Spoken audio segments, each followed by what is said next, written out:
pyetja e fundit. Selamu alaikum, hoxhë nderuar. Si t'i largojmë disa vezvese të shejtanit që ndikojnë shumë tek ne.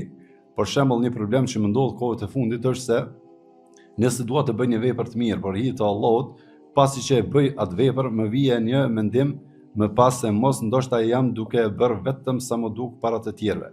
Si të largojmë këtë çytje dhe si ta ripërtrim jetën, Allahu ju shpërblet të mira. Wa aleikum assalam wa rahmatullahi wa barakatuh. Këtë janë dy çështje. Çështja e parë është vezveseve duhet me ik. Edhe vezvesja nuk shërohet as me mjekësi fizike, as me rukje, as me kurrë hiç. Ato nëse se lufton vet, ajo të mund.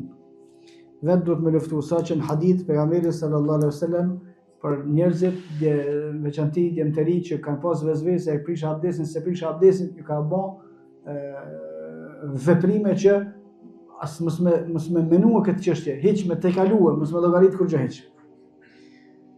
Sheikhul Islam Ibn Taymija, Allah subhanahu wa taala pas më shërua, kur e ka përmend çështjen e veprave të mira edhe vezveset të shejtanit, ka thënë kështu: nëse e ke bën jetë me bën një vepër të mirë, çu bën më herë, se si ti dhash hapsin, shejtani më herë ti shtyp dyshimin te veta.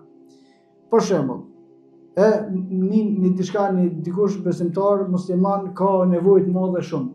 Diçka për me ndihmu edhe ti thua nesër inshallah ku më dhon atina 500 euro edhe e lën se ndim ka 12 natës vjen shejtani thotë marrë 500 mos janë shumë tash e zbrit 400 deri nesër kur vin as 50 euro sti lese tu hajt se na shiko pas çak nevojë dikush thotë po ju morë po pse s'po bën ana si unë edhe hiç kjo është ajo që duhet me luftuar kur dosh me bëni vepër të mirë çu bën më herë mos e vano hiç 2 Sara që shkon vezvesja që a ke për hir të Allahut as ke, veç mush me bën edhe një tjetër, me kallëzu që Sara që na e bën ti që të vezvesë veç na i shton me angazhimi për punë të mira se kur gjë tjetër.